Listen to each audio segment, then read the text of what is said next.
The chamber stretched so far that the walls disappeared into darkness. Thousands of alien beings filled the massive space, their forms ranging from crystalline structures that pulsed with inner light to gaseous clouds contained in floating spheres. Some resembled insects the size of vehicles, while others were merely glowing orbs of pure energy.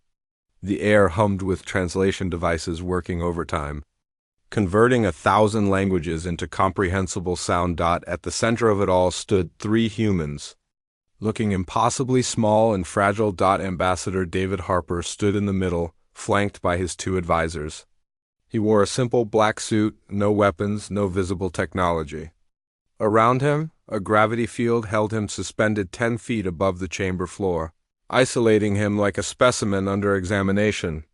Above, on a platform that seemed carved from living crystal, sat the chief magistrate. The being resembled a tree made of light, its branches spreading across the ceiling, each tip holding a different colored flame. Species registered as human. The chief magistrate's voice boomed through quantum speakers that made every listener hear it in their native tongue. You stand accused of violating the Galactic Warfare Conventions.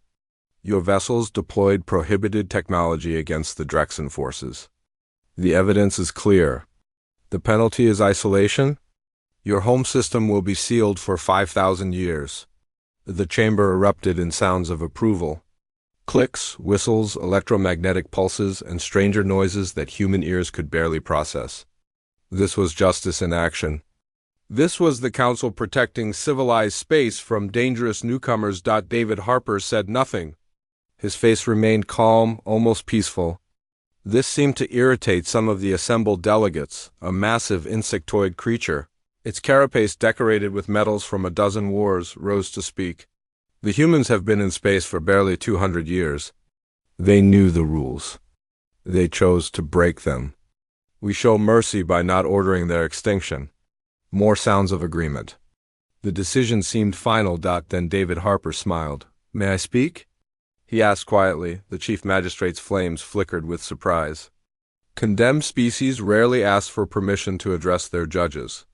You may present final words. I'd like to show you something first, David said, touching a device on his wrist. Every display in the grand chamber activated simultaneously. The council's own screens, meant to show evidence and voting results, now displayed something else entirely. A star map appeared, showing the outer territories where humans had established their small colonies. Red markers began appearing across the map. Dozens of them. Then hundreds. These are distress signals, David explained. 21 days ago, the Drexen Collective began attacking human settlements. Not military bases. Civilian stations, farms, schools, places where families lived. Video footage replaced the star map. The images were brutal. Habitats torn open. Boats floating in space. Children's toys drifting among the debris. The attacks had been recorded by the Drexen themselves, proud documentation of their raids. The chamber grew quieter. Several delegates shifted in their seats or equivalents. We sent 214 formal complaints to this council, David continued, his voice steady. Every single one was marked as pending review. The Drexen claimed ancient territorial rights. They filed legal documents arguing these were legitimate salvage operations. And the council, your justice system, told us to wait, to be patient, to trust the process. The chief magistrate's flames changed color, shifting toward darker hues. The Drexen matter is a separate issue from your use of prohibited weapons, is it? David asked. Because when we finally defended ourselves, when we sent ships to protect our people, suddenly the council moved with incredible speed. Suddenly there was an emergency session. Suddenly our actions mattered. He gestured at the displays. You want to know what weapons we used? Let me show you. The footage changed. Human vessels engaging Drexen warships. But something strange happened. The human ships didn't fire missiles or energy beams. They simply broadcast a signal. And the Drexen ships stopped. All of them. Dead in space, floating helplessly, all systems dark except life support. We hacked them, David stated plainly. Every ship. Every station. Every computer system the Drexen military used. We walked into their networks and shut them down. No one died. No ships were destroyed. We just turned them off. The implications spread through the chamber like wildfire. Delegates began urgent consultations with their security staff.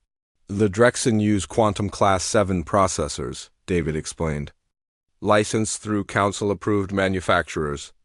According to our analysis, 73% of Council member species use similar systems.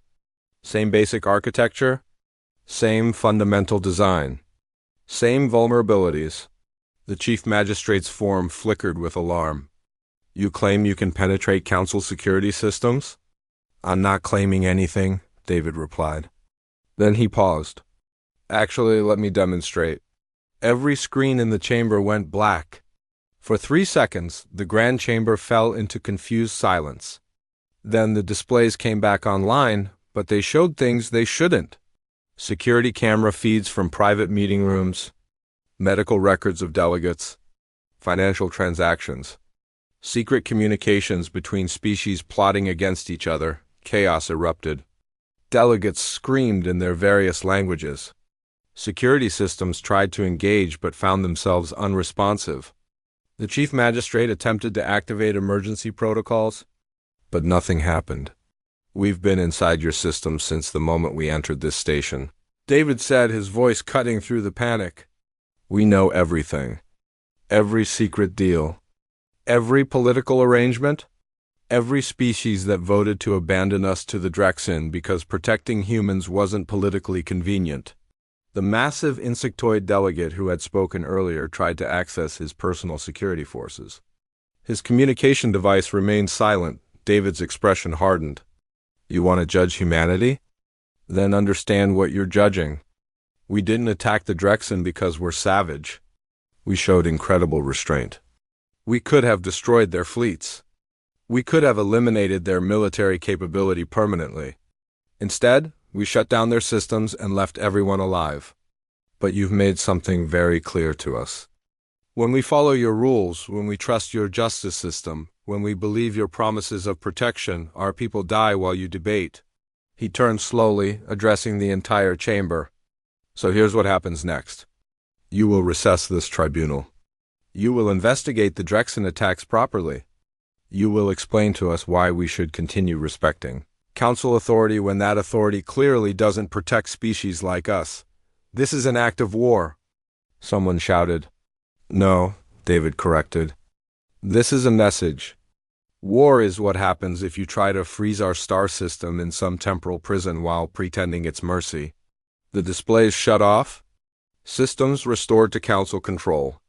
David Harper stood calmly in his gravity field, waiting. The Chief Magistrate took a long time to respond. When it finally spoke, its voice carried none of its previous authority. This tribunal is recessed. We will review all evidence and reconvene in 72 hours. As guards escorted the human delegation out, keeping a very careful distance, David delivered his final message. You have 3 days to decide if the Council's rules actually mean something. We'll be watching. And yes, we mean that literally. The Grand Chamber remained silent long after the humans departed. Every delegate thinking the same thought. They had summoned a small, weak species to face judgment. Instead, that species had turned the tables completely. The emergency meeting took place in the most secure location the Council possessed. A chamber protected by 7 different encryption systems, surrounded by quantum barriers, accessible only through verified biological signatures. 27 representatives from the most powerful species gathered in holographic form. No one wanted to travel physically after what happened in the Grand Chamber. General Rax of the Vryn Empire spoke first. His species resembled armored reptiles, and his voice carried the weight of 10,000 years of military tradition. Security analysis confirms it. The humans accessed 3,000 separate systems across our station. They bypassed encryption that has protected Council secrets for millennia. How is this possible? Admiral Cora demanded. Her species existed as pure energy contained in elaborate crystalline structures. Their technology is primitive compared to our standards. They barely have quantum computing. Dr. Alira, the Council's leading technology expert, activated a presentation. Her small, bird-like form seemed fragile, but her species had built the Council's computer systems. We made an incorrect assumption. We thought the humans were technologically inferior. We were wrong. They're different. The display showed Earth's technological development compressed into a rapid timeline. Every species in this council developed technology along similar paths. We improved our tools gradually, building on what came before. Humans did something else entirely. They built technology specifically designed to attack other technology. General Rax's scales rippled with confusion. Explain? Hacking, cyber warfare, digital infiltration, Alira continued. Concepts that most species never developed because our systems were designed for cooperation. We built networks to share information. Humans built networks assuming everything was hostile. While we were making better computers, they were making better computer viruses. While we improved connectivity, they improved their ability to exploit connectivity. The implications settled over the gathering like a heavy weight. Can we defend against this? Admiral Cora asked. We're trying to secure 40,000 years of infrastructure, Alira said quietly. It could take decades. Maybe longer. And we'd be defending against opponents who have spent centuries thinking about these exact attack methods. The chief magistrate, observing from a remote location, finally spoke. What about the Drexen investigation? Intelligence Director Vorn brought up evidence files. His species resembled tall, thin beings with too many joints in their limbs. Everything Ambassador Harper claimed is verified. The Drexen conducted 71 raids on human civilian targets over 3 weeks. Total casualties exceed 13,000. The Drexen filed these attacks under resource reclamation and used legal loopholes from old treaties. Did we truly ignore human complaints? The chief magistrate asked. All 214 were classified as low-priority border disputes, Vorn admitted. Standard procedure for non-member species. They would have been reviewed in approximately 4 years. The silence that followed was heavy with guilt. So we let their people die because of bureaucracy. General Rax summarized, and now they've demonstrated they can shut down our entire civilization. This is a disaster. It gets worse, Alira interrupted. We've analyzed their infiltration pattern. They didn't just hack us during the tribunal. They've been inside council networks for at least 10 months. The security alerts that should have triggered remained mysteriously silent. 10 months? Admiral Cora's energy form pulsed with agitation. What have they seen? Everything, Alira said simply. Trade routes, military deployments, diplomatic communications, economic data. They've mapped our entire civilization while we debated whether to even grant them an audience. The chief magistrate's form darkened. Recommendations? Complete transparency, Vorn said immediately. They already know everything. Attempting deception will only make this worse. Agreed, General Rax added. The Vryn Empire formally moves to investigate the Drexen attacks and prosecute under full council law. The Koran Collective supports this motion. Admiral Cora added quickly. Other representatives voiced agreement with unusual speed. No committees. No lengthy debates. Just immediate action driven by fear and pragmatism. Where is the Drexen representative? The chief magistrate asked. Ambassador Trock hasn't responded to any communications, Vorn reported. Neither has anyone else from the Drexen home system. All communications ceased 4 hours ago. The chamber went silent. Send a probe immediately, the chief magistrate ordered. While they waited, Alira pulled up more analysis. There's something else. The human infiltration left behind code fragments, backdoors, remote access points. They're embedded so deeply in our infrastructure that removing them might crash the entire network. A virus? General Rax asked. Insurance? Vorn corrected. Or a threat. These programs are dormant now, but they could activate. If we had frozen the human star system as planned, perhaps these activate automatically. We cannot know. The probe's data returned. The display showed the Drexen home system. 4 planets, multiple stations, dozens of military installations. All completely dark. No power, no communications. No movement. But life support functioned normally. The Drexen weren't dead. They were frozen in place, unable to do anything but wait. When did this happen? The chief magistrate asked, voice barely audible. Best estimate? Vorn checked the data. Approximately 30 minutes after the tribunal recessed. The humans disabled an entire star system faster than we can file an official complaint. Someone in the chamber made a sound that translated to nervous laughter. They're sending a message, General Rack said. We threatened to freeze their world for 5,000 years.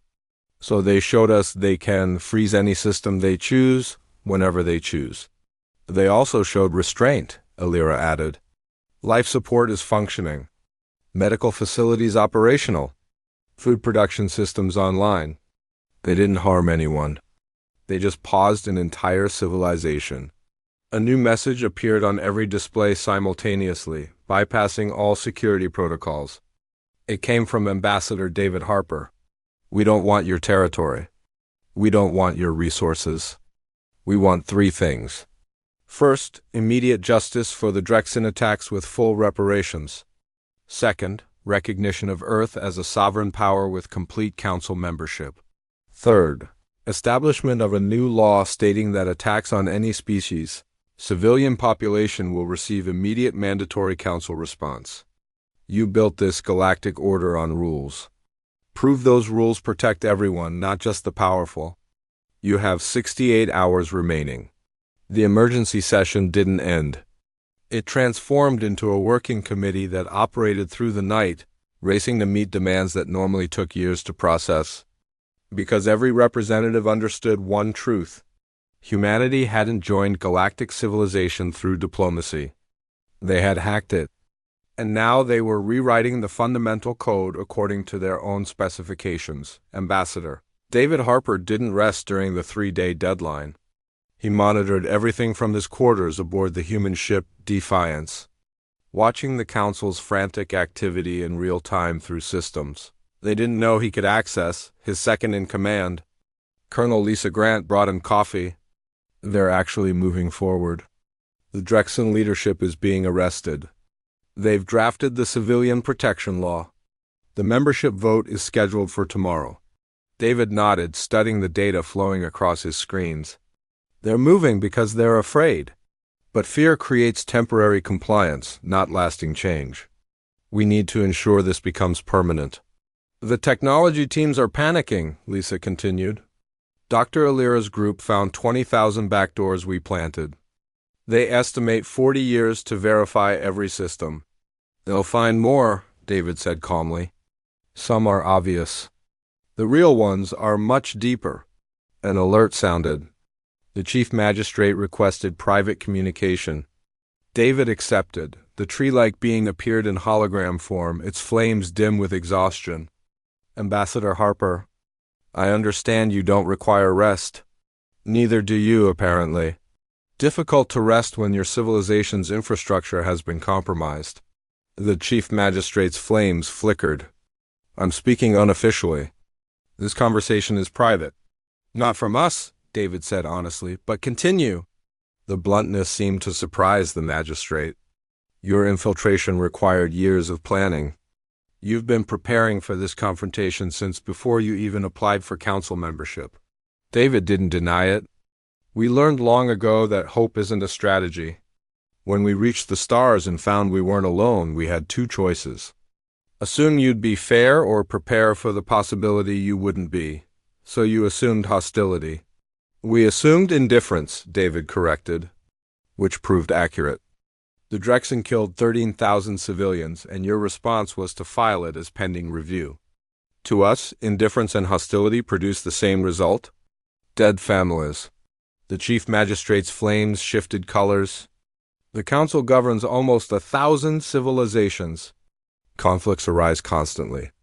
We have established processes that take years while people die. Yes, we noticed. So you infiltrated our systems? We protected ourselves, David stated. The infiltration was insurance. We hoped we'd never need it, but you were prepared if you did. And the magistrate seemed thoughtful. Your species plans like prey animals, doesn't it? Always watching for threats. Always planning escape routes. We plan like survivors, David replied. There's a difference.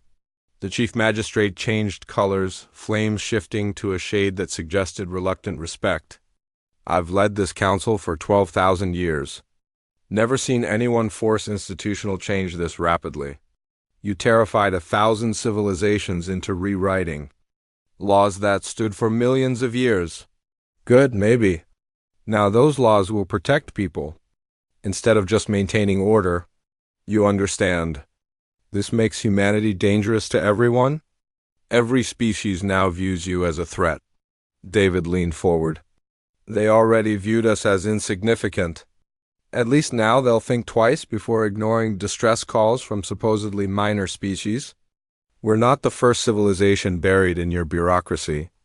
We're just the first that refused to die quietly. The chief magistrate was silent for a long moment. The vote tomorrow will pass. You'll have council membership, representation, everything you demanded. You've won, Ambassador. Then why do you sound worried?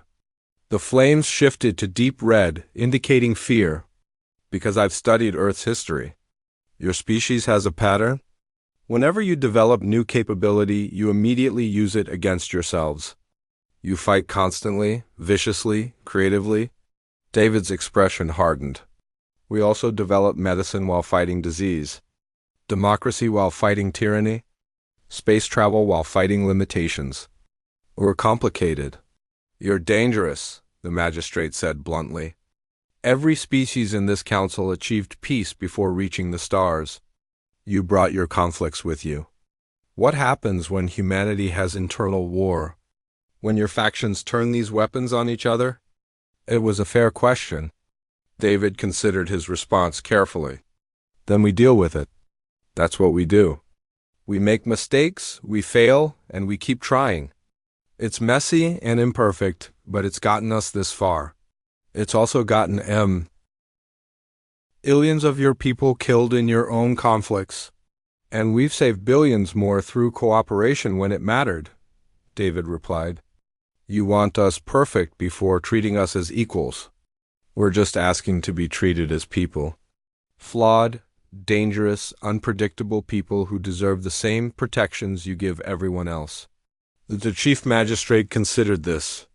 Some species demand we force you to reveal all infiltration methods. Share your techniques so they can defend themselves.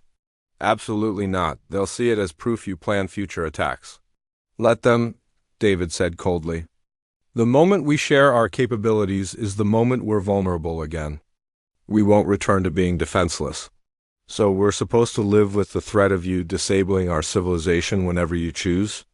You're supposed to live with consequences for your actions, David corrected. The same accountability that keeps societies functioning. Treat us fairly, we respond fairly. Abandon us to die, we make that choice very costly. Mutually assured destruction. Your Cold War strategy? That nearly destroyed your species, but it didn't, and it prevented direct warfare for decades. David stood. Here's what really worries you, Chief Magistrate. For millions of years, the Council has been the dominant power. You made the rules. You decided who mattered. Now there's a species that can challenge that, and you don't know how to handle it. The Chief Magistrate's flames flickered with uncomfortable recognition. Tomorrow's vote isn't about accepting us, David continued. It's about whether you'll adapt to a galaxy where you're not automatically in control. Where indifference has consequences? Where pending review might cost you something instead of costing only those too weak to matter? The vote will pass, the magistrate said finally. But understand, Ambassador, you've made powerful enemies today. Species that remember offenses for millennia. We know, David replied. We're counting on it. Every challenge will prove why we needed to do this. The hologram faded. Lisa, who had monitored the conversation, exhaled slowly. That went well? He'll support us, David said. Fear is an excellent motivator. And after the vote, David looked at the stars through the viewport. Then we prove we're not just good at breaking things. We show them we can build something better. Can we? We have to. Because if this fails, we've made enemies of 1,000 civilizations. And our backdoors won't save us forever. Outside the ship, Council security vessels maintained position. Every captain had orders, but none dared execute them. Because every captain understood what David Harper demonstrated. Humans don't just have weapons. They have understanding. And in the networked galaxy the Council built, understanding is the ultimate power. Tomorrow's vote will determine whether that power stays contained, or whether humanity must show the galaxy what happens when you force survivors to fight for their lives. The grand chamber filled slowly. Representatives from nearly 1,000 civilizations took their positions with unusual seriousness. Many arrived with maximum security. Some appeared only through heavily encrypted holograms. Several seats remained empty. Species too frightened to attend even virtually, Ambassador David Harper entered precisely on time. Colonel Lisa Grant and 2 other human representatives flanked him. Dr. James Cole, Earth's leading alien technology expert, and Captain Maria Santos, the architect of humanity's infiltration strategy. Their delegation was smaller than any other. They carried nothing visible. No weapons. No obvious technology that made them more frightening. The Chief Magistrate called the session to order, its flames displaying careful neutrality. This emergency session will determine the petition of humanity for full Council membership with immediate effect. Translation systems carried whispers in countless languages. Everyone knew this wasn't normal procedure. This was surrender dressed as process. Before we proceed, the Chief Magistrate continued, I must address recent events. The Drexen Collective conducted unauthorized attacks on human settlements, resulting in 13,000 casualties. This council failed to respond properly. Humanity expressed significant displeasure. Massive understatement. The Drexen system remained frozen, an entire civilization paused like a stopped clock. Alive but helpless. The Vryn Empire wishes to speak, announced General Rax, his armored form imposing even in hologram. This is unacceptable. We're being forced to accept a dangerous species because they've demonstrated they can cripple our infrastructure. Agreement rippled through the chamber. David stood calmly. May I respond? The Chief Magistrate hesitated, then nodded. General Rax is correct, David said, and the chamber went silent.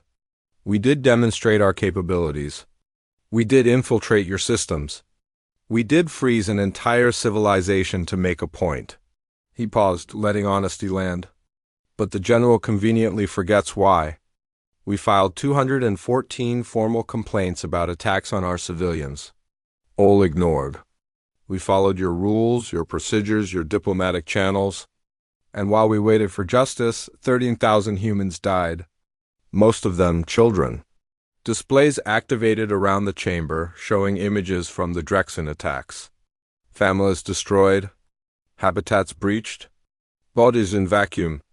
The Council representatives couldn't look away because humans controlled their visual systems. You call this forcing you?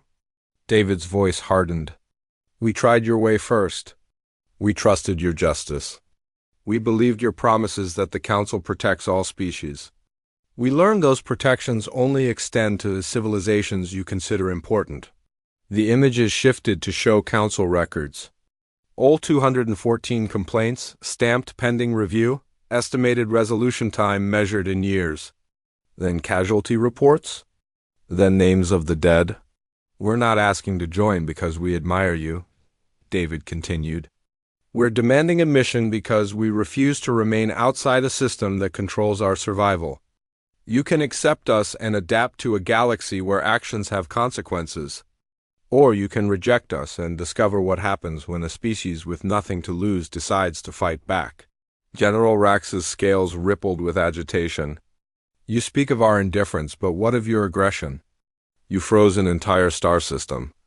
Billions of beings disabled by your digital warfare. Compared to what they did to us? Yes, that's restraint. David's response was ice cold. The Drexen killed civilians deliberately. We shut down their systems without harming anyone. Every Drexen citizen is alive, fed with working medical care. We could have done much worse. We chose not to. That's the restraint you're questioning. Dr. Cole stepped forward, his scholarly appearance contrasting with the tension. If I may add context, we've analyzed Council military doctrine across thousands of years. In 350 conflicts involving member species, the standard response to civilian attacks is overwhelming military retaliation. Casualties typically exceed original losses by 20 to 1. He displayed holographic data. The Vryn-Keldon War had initial attack casualties of 4,000. The counterstrike killed 80,000. The Therium suppression had civilian casualties of 200, retaliation deaths of 7,000. Council responses historically favor massive force. The chamber shifted uncomfortably. Everyone recognized these numbers. The Drexen killed 13,000 of our people, Cole continued. By Council standards, we'd be justified in eliminating approximately 260,000 of theirs. Instead, we shut off their technology without harming anyone. We're being accused of excessive aggression for doing less damage than the Council's own standard procedures. General Rax tried to interrupt, but the Chief Magistrate spoke first. The point is noted. Other objections? Admiral Cora activated her hologram. I object to the lack of safeguards. Humanity can infiltrate our systems at will. What prevents them from using this maliciously in the future? Captain Santos answered, her military bearing evident. Mutually assured destruction, Admiral. We've implanted capabilities across Council infrastructure, yes. But we've also opened our networks to Council observation. Every major Earth system now carries Council monitoring software, voluntarily installed by us, verified by your security teams. This revelation caused another stir. Several representatives checked their intelligence feeds. We're not asking you to trust our good intentions, Santos continued. We're offering transparent deterrence. You can see into our systems. We can see into yours. Neither side can act without the other knowing. It's not perfect, but it's stable. You've made us all hostages, Admiral Cora said accusingly. We've made everyone stakeholders in peace, David corrected. You can't eliminate us without triggering systems that would disable your civilizations. We can't attack you without losing the monitoring that keeps us safe. It's interdependence by design? The Chief Magistrate's flames shifted to contemplative colors. Deterrence through mutual vulnerability. It's unprecedented. It's effective, David replied. Look at the last 4 days. No warfare. No casualties. Just very focused diplomacy motivated by mutual interest. You mean fear, General Rax spat. I mean consequences, David countered. Real, immediate, unavoidable consequences for bad behavior. Isn't that what justice is supposed to be? The vote was called. It didn't require unanimous agreement, just simple majority. The tally began. Humanity watched as nearly 1,000 civilizations registered positions. The no votes came first, predictable opposition from traditional powers, ISO, Lashinus species, old rivals. But yes votes followed in waves. Not enthusiastic support. Calculated survival. Final count showed 730 in favor. 115 against, 20 abstentions. The petition is approved, the Chief Magistrate announced. Humanity is recognized as full Council member, effective immediately. Ambassador Harper, please approach for the oath of civilized conduct. David walked to the center platform. The oath was ancient, supposedly unchanged for millions of years, reciting principles about cooperation, peace, and mutual prosperity. He spoke it perfectly. He meant it, but everyone in that chamber knew the real oath David Harper had taken. Never again. Never again will humanity wait for permission to survive. Never again will they trust that rules designed by the powerful protect the weak. After the ceremony, after formal recognition, after delegations began departing, the Chief Magistrate approached David privately. You've won, the tree-like being said quietly. But you understand what you've done? You've introduced predation into a system that functioned through cooperation. It functioned through hierarchy, David corrected. The strong ignored the weak because they could. We just proved that weak is temporary. And now every minor species will study what you did. They'll try to replicate it. You've given them a blueprint. David smiled. Good. Maybe then the council will have to earn its authority instead of assuming it. The human delegation departed. Behind them, representatives held emergency consultations. Security teams scrambled to verify systems. Intelligence agencies tried to map the full extent of human infiltration. The galaxy had changed. Not because humanity was strong, but because they refused to accept rules designed against them. They demonstrated that the greatest power isn't military might or technological superiority. It's the willingness to break a system that won't bend. 6 months after the vote, the Galactic Council operated under new reality. The Civilian Protection Protocol had been tested 3 times. Each time, the Council responded within hours instead of years. Species that once raided weaker civilizations now reconsidered. The costs were immediate, the response certain, but that wasn't what kept the Chief Magistrate awake during meditation cycles. David Harper stood in council chambers regularly now, and he had started something unstoppable. 3 minor species, the Kelvin Collective, the Tarsi's Union, and the Praxin Worlds formed what they called the New Voices Coalition. They studied human strategies. They networked their systems. They learned from Earth's example. They're organizing, the Chief Magistrate told David during one of their private consultations. The species we used to ignore. They're finding their voice because you showed them how. David sat across from the tree-like being in a chamber designed for confidential discussions. Is that a complaint? It's an observation. The Council operated on stability for millions of years.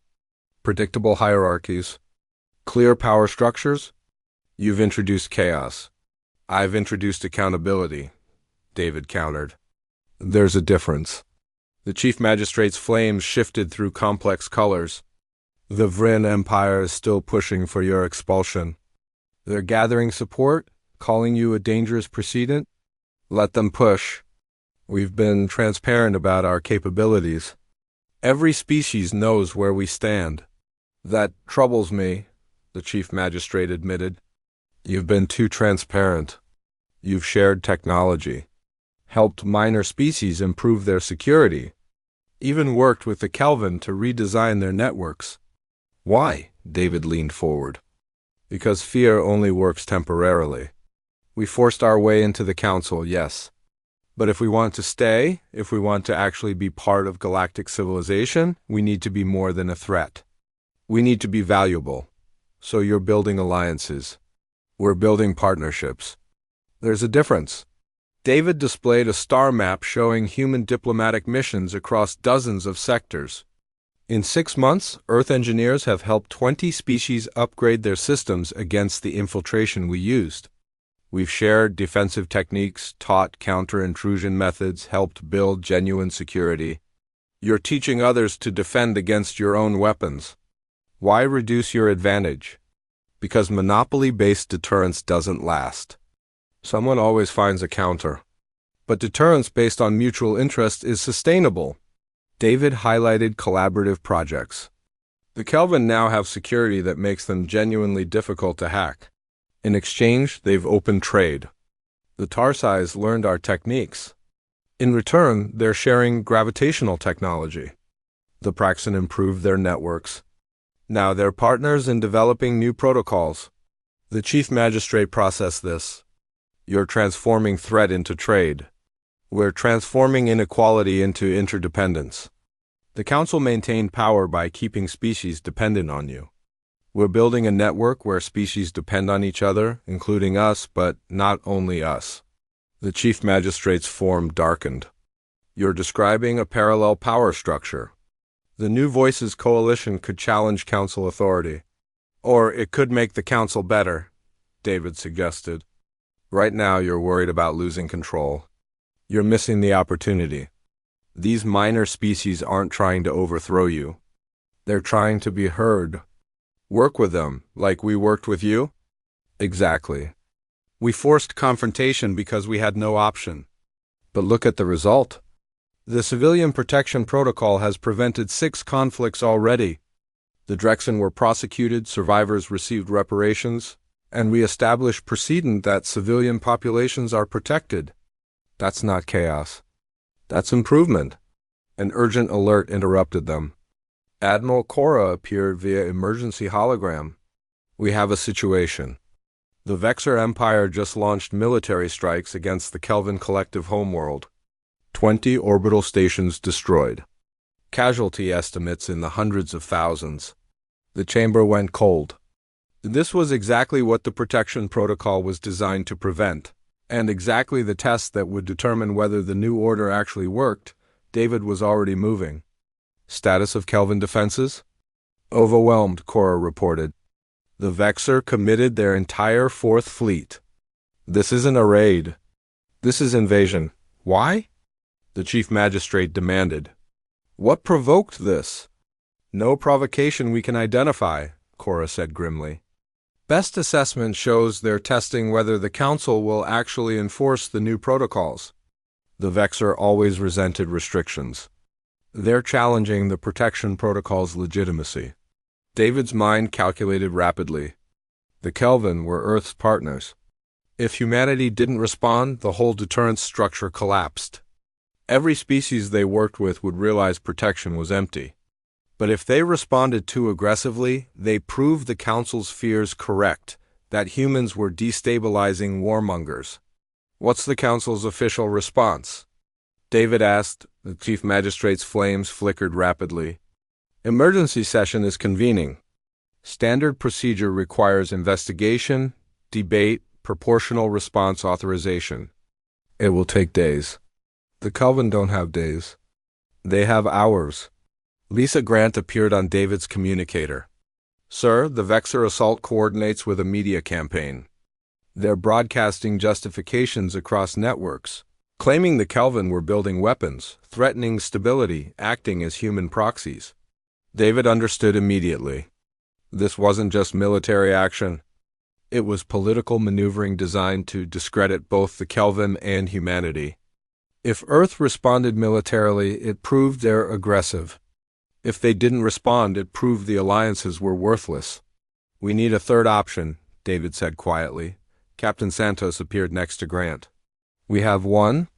The Kelvin implemented our security improvements. Their networks are hardened. But the Vexor systems are still using old Council standard architecture. David turned to the Chief Magistrate. I need you to do something unprecedented. I need you to trust us. Explain. The Vexor are attacking because they think they can. They think the protection protocol is just words that the Council will debate while they conquer. I can prove them wrong. But I need your authority. You want Council authorization for human military response? The Chief Magistrate's form flashed alarm. That's exactly what opponents expect. Not military, digital. David pulled up tactical display. We can shut down the Vexor fleet like we did the Drexen. Every ship goes dark. Invasion stops. No casualties on their side. Just pause, and then? Then the Council convenes properly, investigates, responds officially. But the Kelvin survive the process.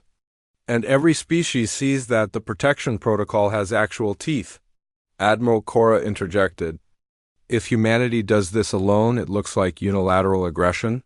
Which is why it can't be just humanity, David agreed. We need joint operation. Human infiltration specialists working with Council security forces. United response, shared authority, combined oversight. The Chief Magistrate went completely colorless, a state of profound decision-making. You're asking me to authorize the very thing the Council fears most. Allowing you to use your capabilities against a member species. I'm asking you to enforce the law you just passed, David corrected. The protection protocol says attacks on civilians receive immediate intervention. This is that intervention. Just faster and cleaner than traditional military response. The Chief Magistrate considered while reports showed the Vexor fleet advancing toward Kelvin population centers. Millions of lives hung in balance. If I authorize this, I'm legitimizing your methods, admitting that human-style digital warfare is now part of Council operations. You're admitting that effective protection matters more than traditional procedures, David countered.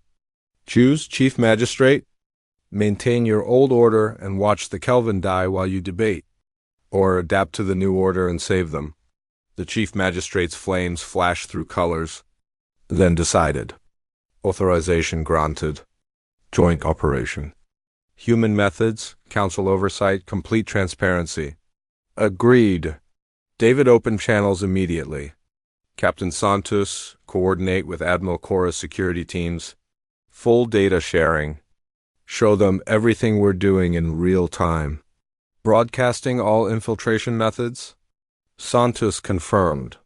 That's risky. Necessary, David finished. This works because they trust us, or it doesn't work at all. The operation unfolded over 49 minutes. Human specialists identified vulnerabilities in Vexor fleet networks. Council security forces verified each step, ensuring no inappropriate access. Together, they crafted shutdown sequence that would disable weapons and propulsion while maintaining life support. The Chief Magistrate watched through shared feed, seeing human capabilities in action but also seeing restraint. Every action was documented. Every decision explained. There was no hidden agenda, no secret programs being planted. At minute 49, the Vexor fleet went dark. 240 warships became silent monuments in space, alive but powerless, threatening but neutralized. The Kelvin homeworld was saved. The galaxy watched. This time, though they weren't watching in fear. They were watching a new model of intervention, fast, effective, collaborative, and remarkably nonviolent. The Vexor crews were unharmed, their ships intact. They simply couldn't continue attacking. The emergency session convened with crisis already managed. General Rax of the Vrin Empire stood to speak, but he wasn't attacking anymore. What we witnessed was unprecedented coordination between human technology and Council authority. It was effective, the Chamber murmured surprised agreement. The Vexor violated the protection protocol, Rax continued. The response was proportional, immediate, and achieved with zero casualties. The Vrin Empire acknowledges that this was proper enforcement. It wasn't an apology, but coming from Rax, it was close. The Chief Magistrate formally recognized the joint Human Council operation as legitimate enforcement action. The precedent was set. Over the next weeks, implications rippled outward. The Vexor Empire faced formal sanctions. Their fleet remained dark until they agreed to reparations and prosecution of leadership. The Kelvin received rebuilding assistance from 20 civilizations, including several who previously dismissed them as insignificant. The New Voices coalition grew, not as rival to the Council, but as integrated part of it. David met with the Chief Magistrate one final time before returning to Earth. You've changed everything, the tree-like being said. Flames showing contentment colors. We've started changing things, David corrected. There's still far to go. The Vrin Empire wants to establish joint training programs, learning human-style digital security. Several other species made similar requests. We'll help. But they need to understand this isn't about making everyone think like humans. It's about making sure everyone gets heard. The Chief Magistrate's flames shifted thoughtfully. I've governed this council for 12,000 years. In all that time, I believe stability came from hierarchy, order from control. You've taught me that sometimes stability requires disruption and order requires challenging existing structures. You're adapting, David observed. That's more than most ancient civilizations manage. I have no choice. You've made adaptation the price of survival. The galaxy either changes with you or gets left behind. David smiled. Not with us? With each other. That's the point. Humanity isn't special because we're stronger or smarter or more advanced. We're just stubborn enough to refuse accepting that injustice is inevitable, and skilled enough to back up that stubbornness with capabilities others didn't expect. That too. David admitted. As the human delegation prepared to depart. The chief magistrate made one final observation. Your people have a saying, don't they? About not going gently into darkness? Rage against the dying of the light, David quoted. Yes, that.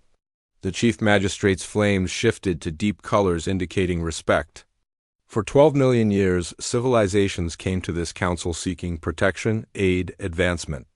They came humbly, asking permission to participate. You came differently. We came refusing to die, David said simply. And in refusing, you reminded us that protection which must be begged for isn't protection. It's charity. And charity can be withdrawn whenever convenient for the powerful. David nodded. The Kelvin won't forget that lesson. Neither will the Tarsize, the Praxin, or dozens of other species you've dismissed. The galaxy's changing, Chief Magistrate. The question is whether the Council will lead that change or be swept away by it. We'll lead it, because you've shown us we have no alternative. The human delegation departed. Earth's first year as full Council member ended not with fear dominating galactic politics, but with partnership. The backdoors humanity planted remained, insurance both sides still needed. But they were balanced now by genuine cooperation, shared interests, and mutual respect. The Galactic Council wasn't silent anymore when humanity spoke. They listened. Because they learned the hard way that ignoring the supposedly weak has consequences, and they remained terrified. Not of what humanity did, but of how easily it could have been worse. How close they came to creating an enemy instead of a partner aboard the Defiance. Lisa Grant asked David the question that bothered her for months. Sir, when you first planned all this, the infiltration, the demonstration, forcing our way into the Council, did you know it would work? David considered carefully. I knew it had to work. Because if it didn't, we'd have no path forward except extinction or eternal subjugation. Sometimes you don't need to know something will work. You just need to know you have no acceptable alternative. That's terrifying. That's survival, David corrected. And now we do the harder thing. Building something that lasts longer than fear. Think we can? David looked at the stars. Countless civilizations, infinite possibilities, and a galaxy finally making space for humanity to exist as equals rather than subjects. We made 1,000 ancient civilizations change laws that stood for millions of years. We turned threats into partnerships. We transformed from ignored victims to respected powers in 6 months. We didn't do it by being stronger. We did it by refusing to accept that our weakness meant we didn't matter. So yes? So maybe, David admitted. But maybe is all we've ever had. And maybe has gotten us this far? The ship turned toward Earth. Carrying home representatives of a species that refused to remain silent, refused to accept injustice, and refused to let the galaxy's ancient order determine their fate. Behind them, the Galactic Council continued its eternal deliberations. But now, when they spoke of protecting civilizations, they meant it. Because they knew what happened when they didn't, and in knowing that, in understanding that actions have consequences, that the weak might not stay weak, that justice delayed is justice denied. The galaxy had become something it hadn't been in eons. Fair. Not perfect. Not utopian. But fair. And sometimes fair is revolutionary enough. Retriclawed can make mistakes. Please double-check responses.